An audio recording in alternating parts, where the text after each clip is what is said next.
Welcome to a healthy living video blog at workoutmastery.com. This is Ruben. And this is Aram. Today we're going to talk about inflammation. We keep reading about inflammation, how important it is to know about it.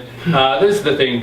They say if it's not going to kill you, it's going to make you stronger. When it comes to inflammation, then it's just going to slowly kill you. I don't think it's going to make you stronger. The question I have is, who's they? Well, let's tear this one apart. Let's see who is they. Inflammation basically is the cause or the process by which the body begins to degenerate at a faster or slower rate depending on how much inflammation you in fact have.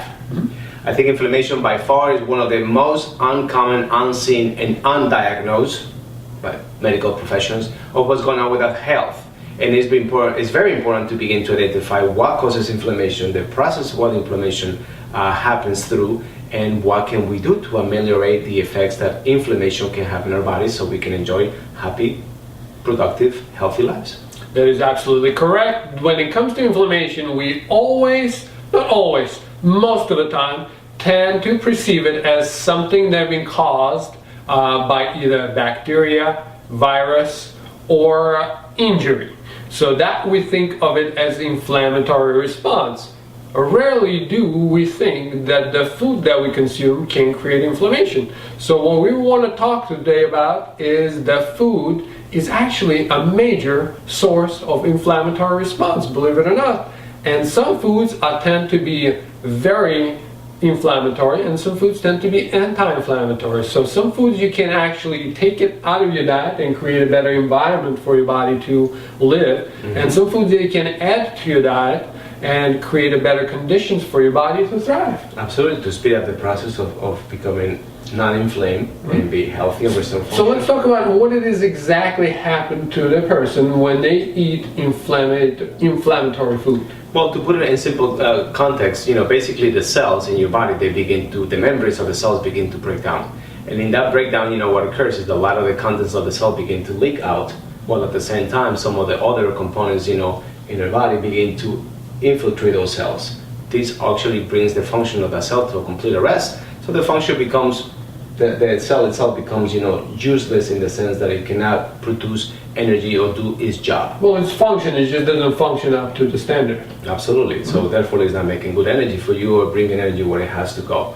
And in the interim of that happening, the water goes inside of the cell and those cells become waterlogged, which is some of the common effects that we see in people that have a lot of inflammation. Which are water retention, puffiness, allergic swelling, response, obesity, and this is basically what we're talking about. When people talk about finding cure and finding a root cause of disease, in many cases, in my opinion personally, chances are this is what starts the problem. Yeah, I think that most of disease processes begin and end with a severe form of inflammation in the body. We do believe that food is a tremendous medicine for the body, and if you use it properly, you can cure quite a lot of things. You can change a lot of things. Absolutely.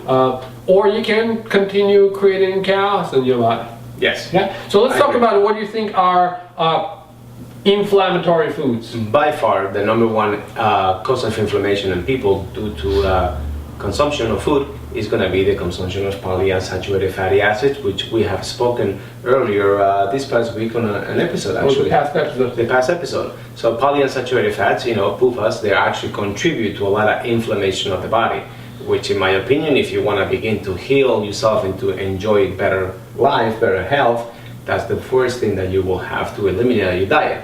However, most people, they're going to have a kind of a pissing contest, saying that, all these grains, all these seeds, all these nuts, and all these vegetables are very good for you. But the research, and this is quantifiable, and good quality research shows otherwise.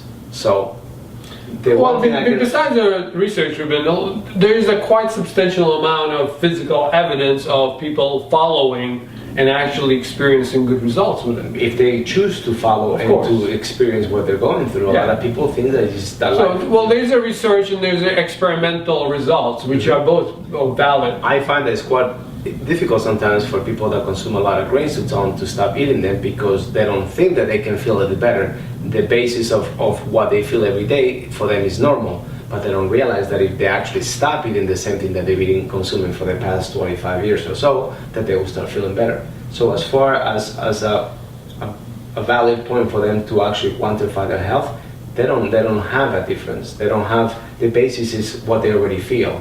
That is correct. So it's kind of difficult sometimes to make people change their perspective on a certain things that might be recommended to get rid of their diet when they want to feel better, but they think that that's as good as they're ever going to feel. Yeah. Nonetheless, if you decide to change, that is extremely beneficial for you. Anti-inflammatory foods. We are planning a bunch of episodes talking about what foods we think you should be eating. We're going to go beyond just teaching you what you should be eating. We're actually going to cook it. He's a quite excellent cook, I gotta admit. I thought before I met him I'm pretty good. Now I take second place right now. I take classes. So he is going to be behind the kitchen, behind the counter, and now I'm probably going to be just cutting vegetables or something. Well, potatoes. Whatever. Exactly. Don't take it out of account. But this is the thing, guys. Aaron and I we spoke at this at length, and we figured that there's a lot of people out there that follow us that are very, very good cooks. Good for you, excellent. But there's many other people that literally, no insult to you, you don't even know how to grab a frying pan properly. So what we want to do is begin to start, through episodes to show you, demonstrate how to put, healthy meals, quote unquote healthy, right?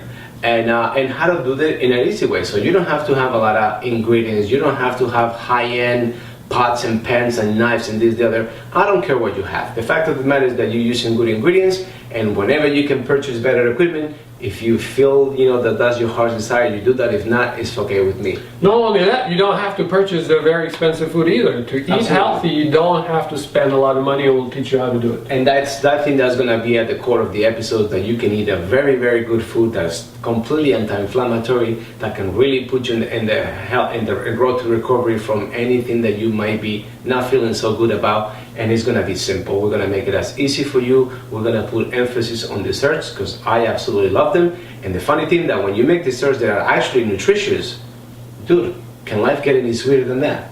They're actually anti-inflammatory. You want to say anything else? That's about it. All right, guys. That's it for today. Thank you very much for watching. Remember, your future looks better already. And until the next time.